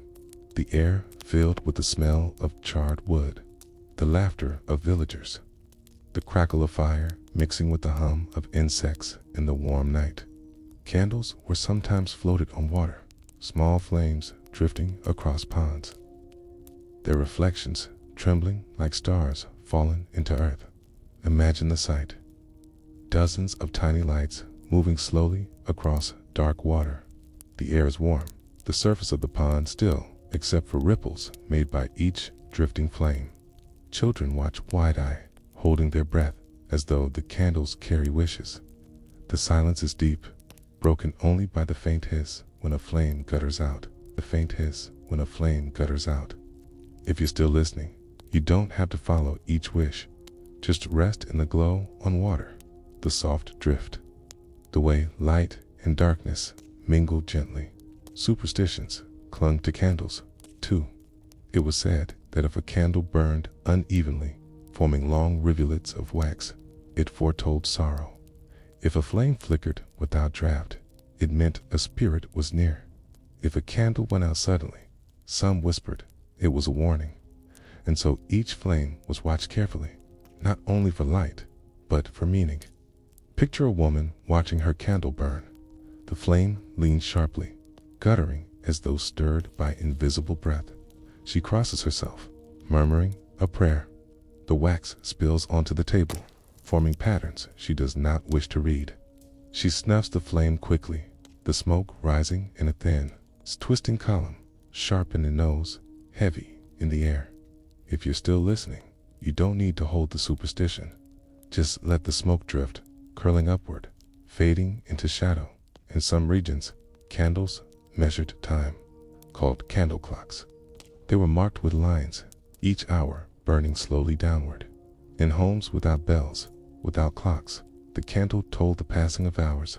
The wax hissed, the flame lowered, shadows stretched. The rhythm was steady, simple, unhurried. Imagine sitting in such a room. The only sound is the faint hiss of melting wax. The mark lowers, then lowers again. Time feels slower here, not rushed, but flowing like water. You watch the flame, and in its steadiness, you feel your own breath settle into rhythm. If you're still listening, notice how time slows now. You don't need to measure the hours. Just follow the flame downward, steady and calm. Candlelight shaped rituals of life and death as well. At births, candles were lit to protect the child, to keep shadows from pressing close. At deaths, candles surrounded the bed, their flames thought to guide the soul.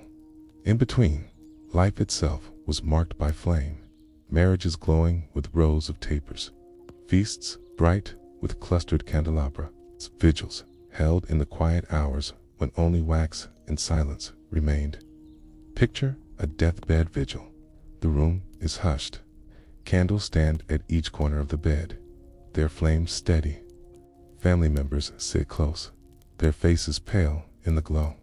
The air smells of wax, of smoke, of linen. A priest whispers words, his voice blending with the faint hiss of burning. Outside, the night continues, wind pressing at windows, trees rustling softly, but within, the flame carries focus, steady, unwavering. If you're still listening, you don't need to dwell on sorrow. Just let the candle flames burn in your thoughts, steady, calm, guiding light into stillness. Even in daily superstition, candles held roles. To dream of lighting a candle was thought to mean hope or protection. To see one blown out was a sign to take care.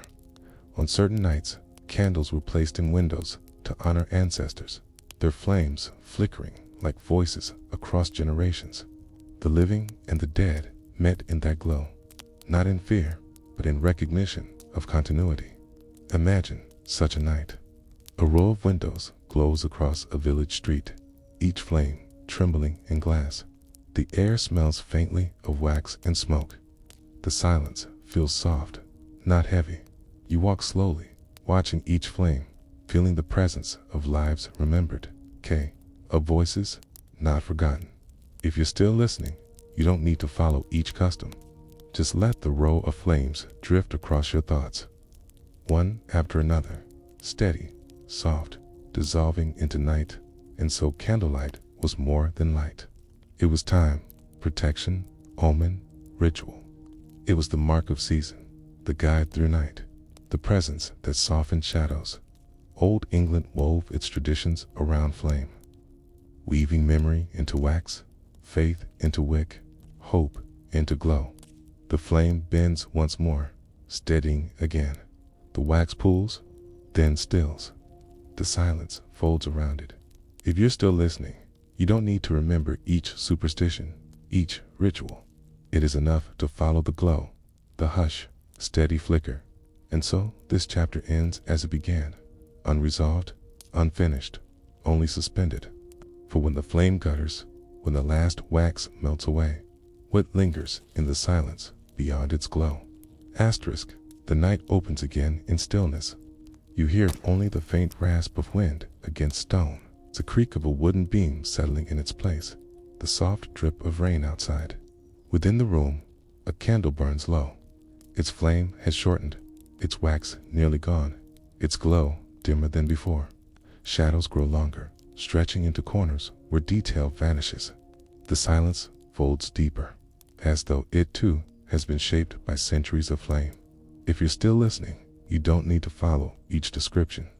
Just notice how the glow lingers, how the silence expands, how time itself feels slower.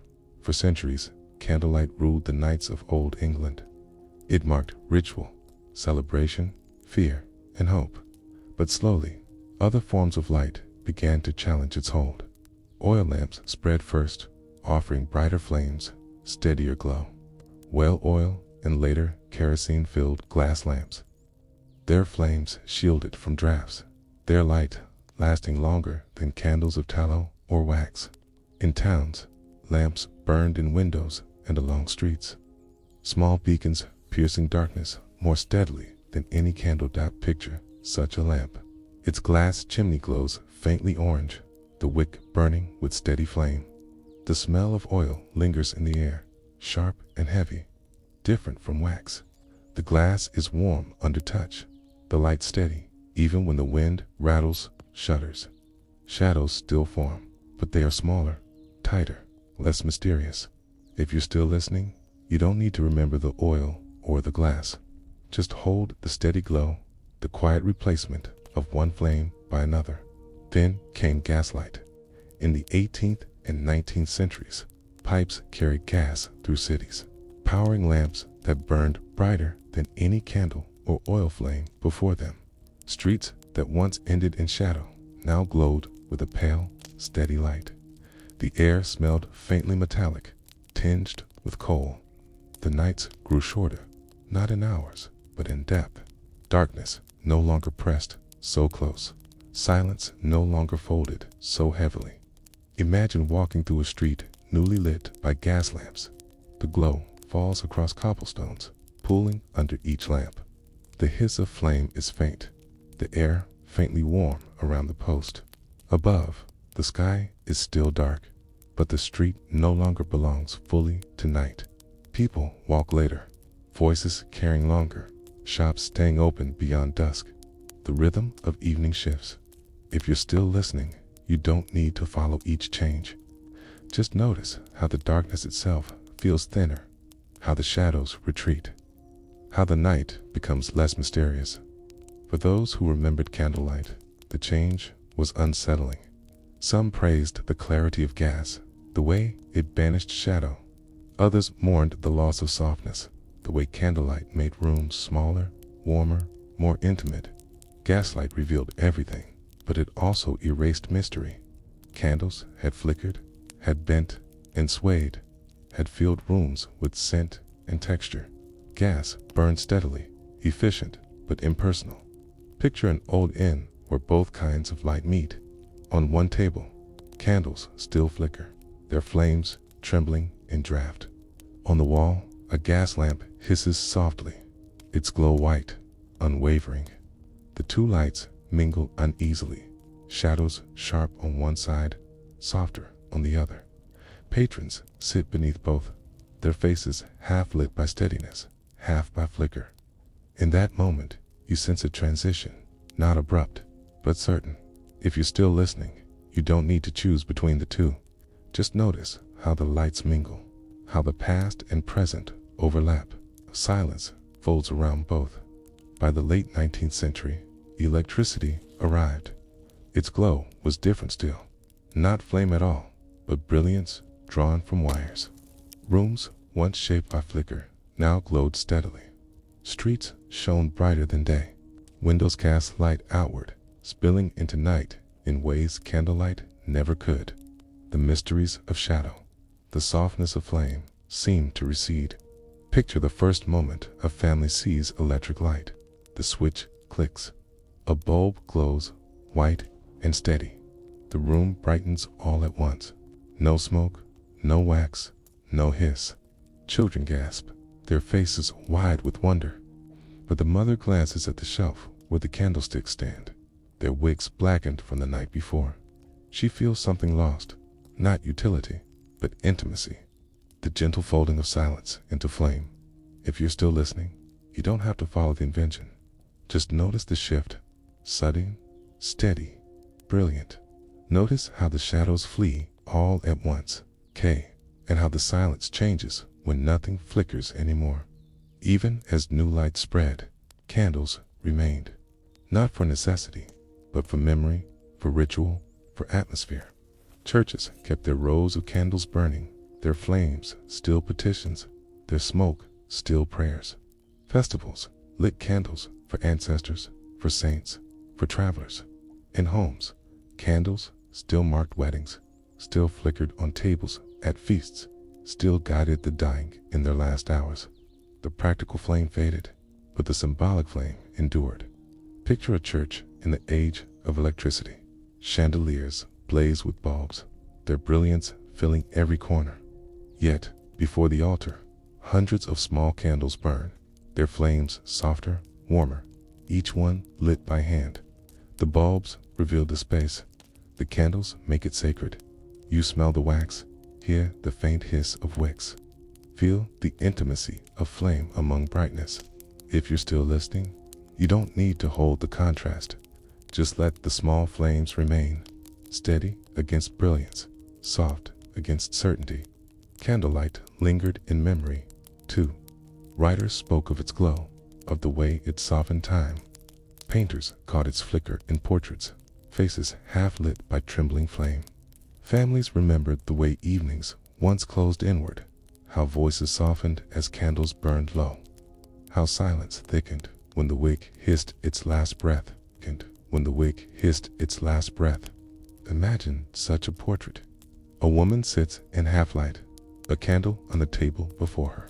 Her face glows on one side, shadowed on the other. The flame trembles, caught forever in paint. The silence of the room seems to seep into the canvas, as though you could almost hear the hush surrounding her. If you're still listening, you don't need to picture her face. Just let the flame linger, soft, trembling, endless in memory. And so, as centuries shifted, candlelight became less about survival and more about meaning. Its role moved from necessity to choice. People lit candles, not because they must, but because they wished to remember, to honor, to create the hush that only flame can carry. Even now, in the glow of electricity, a single candle flame can fold a room into silence, can make shadows feel alive, can bring the hush of centuries back again. Picture a room in our own time. The switch turns, and the room fills with light, but someone strikes a match, and a candle glows. The electric brightness fades in your perception, overtaken by the small flicker. The flame bends, then steadies. Its glow softens the walls, warms the silence, slows the moment. It is the same flame that burned in old England, the same hush, the same intimacy. If you're still listening, notice how time feels slower now. You don't have to follow the centuries or the inventions. It is enough to rest in the flicker, to let the flame guide you into silence. And so, this chapter rests here, unresolved. For when new lights burn steady and shadows retreat, what becomes of the mystery once carried by flame? Does the silence still fold in, or does it wait, quietly, for the moment the match strikes again? Asterisk, the night begins with hush. You hear the faint scrape of a chair across wooden floorboards, the soft click of a latch as a door closes, the murmur of voices lowered so they will not carry beyond the room. Inside, candles are lit, one by one. Their flames rise uncertainly, wavering in drafts, before settling into a gentle glow. Shadows cling to walls, then retreat as the circle of light expands. A hush falls deeper, shaped by flame. If you're still listening, you don't need to follow every voice or detail. It is enough to notice the glow, the hush, the sense of something hidden unfolding in silence. Candlelight was not only for work or worship. In Old England, it was also for secrecy. Meetings that could not take place under the sun unfolded in rooms where shutters were drawn, where a single flame cast enough glow to see, but not enough to betray, where the whispered debates, forbidden prayers, whole private gatherings of family and kin. Candlelight created a space both intimate and protective. Picture a small room above an inn. The windows are shuttered. A single tallow candle burns on the table. Around it sit half a dozen men, their faces unevenly lit. The flame makes hollows of their eyes, brightens their hands as they gesture softly, brings the sheen of wax across the wooden table. The smell of smoke and grease lingers. Beyond the shutter, the night presses, thick and silent. Inside, the circle of flame becomes a world apart. If you're still listening, you don't have to remember who these men were or what words they spoke. Just hold the circle of flame, the way it folded them together, the way silence guarded their voices. For centuries, candlelight marked dissent as much as devotion. When England wavered between faiths, when some prayed secretly in homes rather than churches, when laws forbade gatherings, the glow of hidden candles marked both risk and resilience. Catholic families, forbidden to worship openly after the Reformation, often prayed in hidden rooms by candlelight, their voices barely above whispers. In some houses, priest holes were built, narrow secret chambers where a priest could hide if the authorities searched. Candles burned in these places, their flames fragile but defiant. Imagine a priest hole, small, stark, its stone walls close on every side. The air smells of damp earth. A single candle burns, its flame trembling against walls that seem to absorb the glow. You feel the closeness of stone, the weight of silence, the fragility of the flame. Outside, boots sound on the floorboards above, muffled voices calling, doors opening and closing. Inside, the candle burns, waiting, whispering survival. If you're still listening, you don't need to remember the laws or the rulers. Just let the image remain, the small flame in stone, the hush of hiding, the silence wrapped close. But candlelight did not belong only to fear. It belonged also to intimacy, to quiet moments when families gathered, when lovers spoke, when secrets were told. In villages where work consumed the daylight hours, the evening candle became the hour of storytelling. Families sat close, children wide-eyed, as elders told tales of saints and sinners, of kings and battles, of ghosts that lingered in lanes after dusk. The flame flickered as voices rose and fell, as laughter or hush filled the room. Picture a cottage on a winter night. The hearth glows faintly, the fire burning low. A single beeswax candle stands on the table. Its flame lights the faces of a family gathered close, shadows climbing high on the ceiling. A child leans forward, eyes wide, as a grandmother's voice carries through the hush. Outside, frost gathers on the window, the world cold and silent. Inside, the flame folds warmth around them, each word caught in light and shadow. If you're still listening, you don't need to follow the story she tells. It is enough to hear her voice, to feel the hush, to let the flame guide your breathing slower. Candlelight also shaped courts of power. Kings and queens held councils at night, their decisions written by scribes under rows of candles. The air grew thick with wax and smoke, parchment crinkling under quills as shadows stretched long across tables. Great affairs of state unfolded, not in daylight clarity, but in the hush of night, where flames softened even the hardest faces. Imagine such a hall. Torches line the walls, but candles burn closer. Their glow focused on the parchment where scribes write. The air smells of ink and melted wax. A murmur of voices fills the hall, rising and falling like a tide. Outside, the night is vast and silent. Inside, the flame shapes history. If you're still listening, you don't need to hold the politics. Just rest in the glow on parchment, the hush of voices, the way candlelight folded even power into stillness. And yet, perhaps the most curious tradition of candlelight was how it blurred boundaries between sacred and ordinary, between fear and comfort, between secrecy and ritual. A candle could guide a prayer, or guard a meeting, or light a tale. It could be both ordinary and extraordinary, fragile and powerful, and in every case, it shaped the night.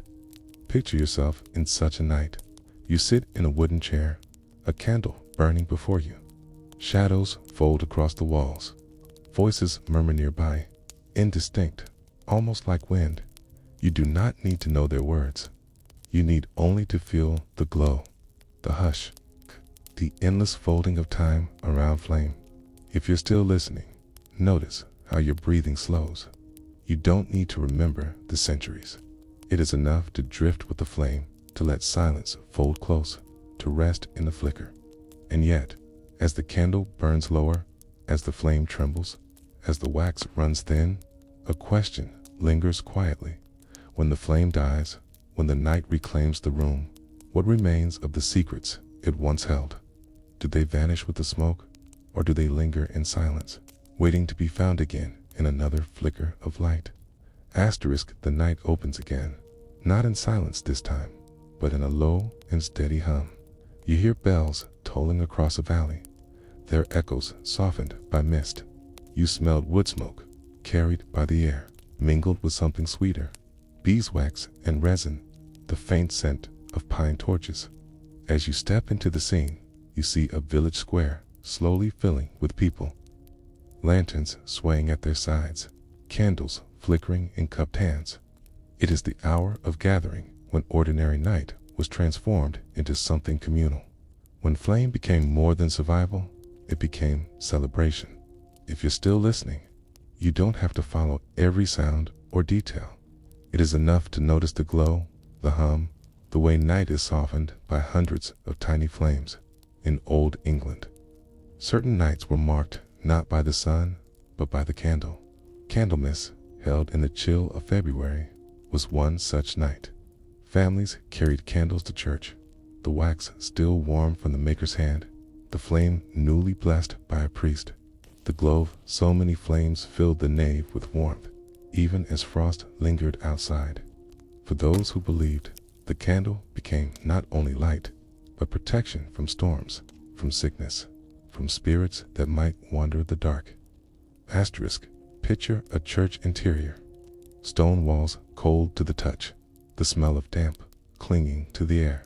Candles burn in rows, their flames dancing against carved figures, shadows climbing high into the arches above. The hush of prayer folds around you, broken only by the crackle of wax and the shuffle of feet on worn stone floors. Outside, frost grips the fields. Inside, flame gathers the people together, their voices rising and falling like breath. If you're still listening, you don't need to follow the words of the prayers. Just hold the image. Hundreds of small flames, each fragile, yet together creating a sea of light. But Candlemas was not the only time the people gathered under flame. In villages and towns, fairs were often extended into night by candles and lanterns, transforming the ordinary market into something dreamlike. Stalls glowed with candlelight, their wares shimmering in the flicker. Cloth seemed richer, metal brighter, food more tempting. Brighter, food more tempting. Musicians played in shadowed corners, their notes weaving with the laughter of children and the soft hum of voices bargaining. And above it all, lanterns swayed, their light moving like stars lowered close to earth. Imagine walking through such a fair. Your breath shows in the air, sharp and cold, but your hands are warmed by the lantern you carry. You pass stalls where roasted chestnuts crackle in the pan, their scent rich and smoky. You hear the clink of coins, the creak of wagon wheels, the high cry of a seller calling his price. Yet in every sound, the candlelight is present, softening edges, giving everything a haze of warmth against the winter night. If you're still listening, You don't need to buy or sell. Just let yourself drift through the glow. Your steps slow, your breath easy. Your mind resting in the haze of F-I-E-L-I-G-H-T. Festivals by candlelight often blurred the line between sacred and ordinary. On All Hallows Eve, candles burned in windows meant to guide souls of the departed or ward away spirits that lingered. In some places, families left candles on graves, their flames trembling in the autumn wind, carrying both grief and remembrance into the night. The living stood in silence, the cold air sharp against their faces, the wax softening beneath their fingers. In that glow, memory itself felt tangible. Picture such a graveyard, stone markers, pale in the moonlight, rows of candles burning at their bases. The air smells of damp earth, of wax, of autumn leaves crumbling underfoot. The night is vast, and yet the candles create circles of closeness, pockets of warmth where the living and the dead seem almost to meet. You do not need to remember the names carved into the stone. It is enough to feel the hush, to see the flicker, to let the night fold slowly around you. And still other nights saw candlelit processions winding through towns and villages. Children carried lanterns cut from turnips or gourds, their carved faces glowing with crooked smiles. Adults carried taller candles, their wax dripping as they walked. Songs rose, sometimes hymns, sometimes folk tunes, carried by voices softened in the night. The procession moved slowly, weaving through narrow lanes, pausing at doors where offerings might be given. From above, it must have looked like a river of light moving through the dark.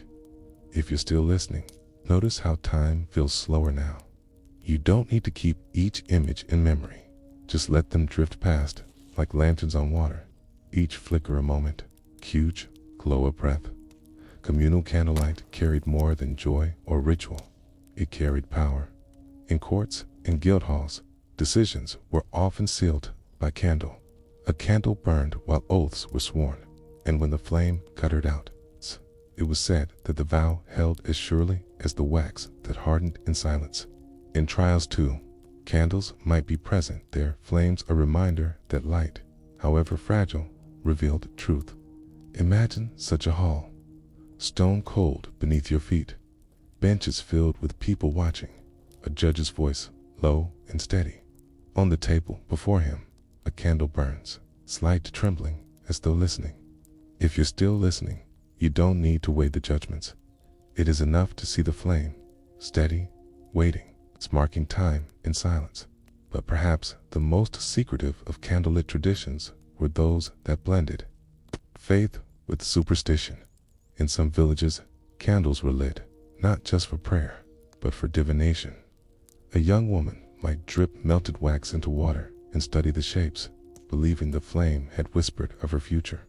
Others placed candles before mirrors, watching for signs or shadows, hoping for glimpses of what lay beyond the ordinary. The candle's glow became a boundary, fragile but potent, between known and unknown. Picture a small room on such a night. A young woman sits before a bowl of water, a candle burning beside it. The flame reflects in the water, doubled and blurred. She tilts the candle, wax dripping, spreading across the surface in shifting forms. She leans close, breath held, eyes searching. Outside, the night waits. Inside, the flame quivers, whispering what it may. If you're still listening, you don't have to read the shapes. It is enough to see the reflection, to hear the hush, to let the flame's mystery drift by over centuries. The traditions of candlelight in Old England shaped not only nights, but memory. The glow of festivals, the hush of graves, the warmth of fairs, the secrecy of hidden prayers, all were bound together by wax and flame. And though each flame was fragile, each could vanish with a single breath. Together, they carried resilience. 1,000 flames could outlast even the darkest night. Picture the final scene of this section. A wide field after harvest, villagers gathered with candles in hand. The air is cold, the earth damp beneath their shoes. 1,000 flames glow, stretching across the field like stars brought down to rest on soil. Voices rise, soft and steady, blending into the night. You stand among them, a candle warm in your hand, the wax soft against your fingers, the flame trembling but sure. Above, the sky is vast. Around you, the hush of many voices, and before you, endless circles of light. If you're still listening, notice how your breathing matches the flicker. Slow, steady, unhurried. You don't need to remember the names of the nights or the reasons for the rituals. It is enough to drift in the glow, to feel the hush, to let the night fold softly around you. And yet, one quiet question lingers as the candles burn low, as wax pools and shadows deepen.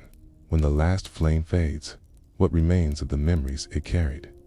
Do they vanish into darkness, or do they live on in silence, waiting for another hand to strike a match, another night to be born? Asterisk, the night begins with stillness. You hear only the faint scratching of a quill somewhere in the dark, then the sudden bloom of a flame as a wick catches fire. The glow spreads across a small wooden room, throwing shadows along beams overhead, touching parchment with trembling light. The smell is of tallow and smoke, mixed with the faint damp of old wood. You notice how the flame bends slightly in a draft, as though listening, and in that hush, you sense the hidden role of candlelight in the quiet, private lives of those who once lived here. You don't have to follow every detail. It's enough to stay with the glow, with the hush, with the slow rhythm of shadows breathing against the walls. In old England, candlelight was not only for churches, fairs, or rituals. It was also the light of secrets, of letters written after midnight, of lovers meeting in shadow, of prayers whispered when no one else should hear. For many, night was divided. The day's candle belonged to the community, but the night's flame belonged to the self. Picture a young scribe alone at his table, the ink dark and glistening, his hand moving carefully while others slept. The candle at his side throws just enough light to see the page, the words slowly forming under his quill. Outside, frost crusts the ground, silence pressing close. Inside, the flame bends toward his breath, as though drawn to the words it helps create. He writes, not for a priest or a lord, but for himself, perhaps to remember a dream, perhaps to confess a fear. The candle is his companion, its light steady, silence absolute. If you're still listening, you don't need to recall the words he writes. You can simply feel the rhythm. Scratch, pause, flicker, scratch, pause, flicker, until time itself seems slower. Candlelight often sheltered the lives of lovers. In an age where unions were dictated by family, church, or land, many turned to night for stolen moments. Imagine a young woman stepping softly into a chamber, a candle cupped in her hand. The flame glows against her face, her breath warm against the wax. In the corner, another waits, his shadow tall against the wall. The candlelight touches their hands as they meet, trembling across their skin like a secret kept alive. The air smells of damp stone, of wool cloaks, of wax dripping to the floor. Outside, the village sleeps, unaware. Inside, the flame softens edges, hides more than it reveals, and in its fragile glow, two lives touch against rules they cannot change. If you're still listening, you don't need to imagine their words. Just stay with the glow, the hush, the trembling light that flickers against stone. Beyond love, candlelight carried messages, sometimes deliberate, sometimes whispered in superstition. A candle placed at a window might signal safety, or longing, or memory. Families set them to guide those traveling home, their flames reaching into the dark like small beacons. Sailors returning from sea, merchants returning from roads, they looked for that glow, trusting it more than maps.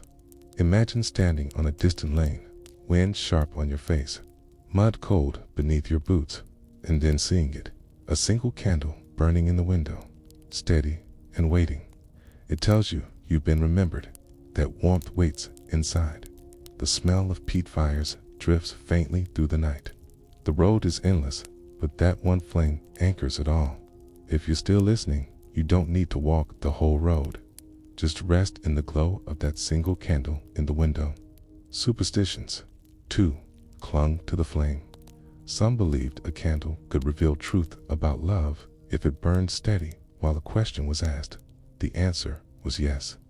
If it sputtered or died, no. Others watched how wax dripped. A thick pool meant prosperity. A thin line meant struggle. In small cottages, women studied flames as though reading from books.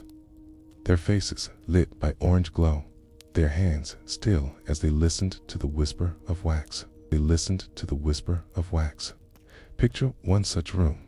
Low ceiling, rushes scattered on the floor, smoke curling near the beams.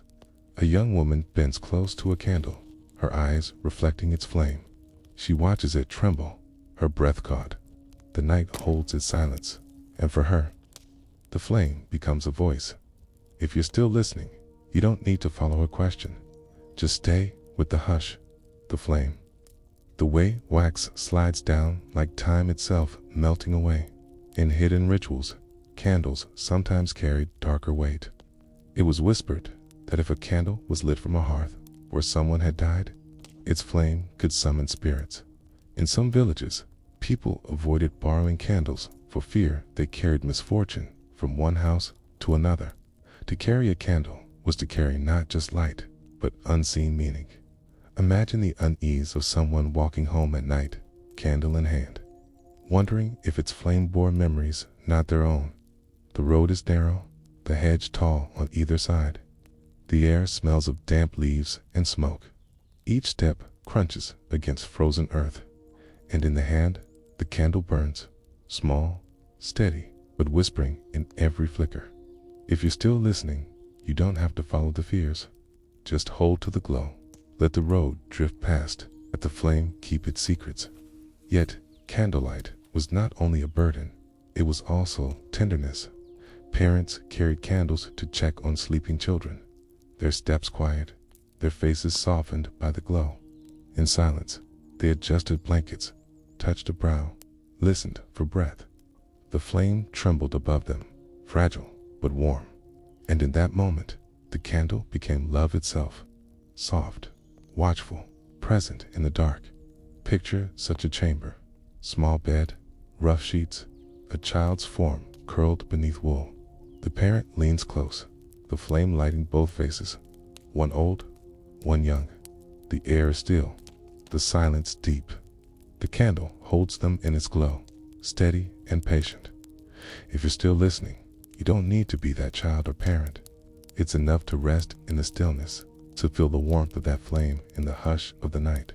Candles also guided moments of farewell. In the chambers of the dying, candles burned at the bedside, their light thought to ease the passage between worlds. Family gathered, their faces drawn by flicker, their silence broken by prayer. The flame was witness to final words, to sighs, to stillness. And when the breath stopped, the candle burned on fragile, quiet, but unbroken. Imagine that hush, heavy air, the smell of beeswax thick, shadows trembling across faces pale with grief. The flame bends slightly, then steadies. For the living, it is a comfort, a reminder that though breath may vanish, light endures. If you're still listening, you don't need to linger on sorrow. Just let the flame drift. Let it carry weight into silence. Let it fold slowly away in all these ways. Candlelight was intimacy itself, the keeper of secrets, the witness of love, the guide of memory.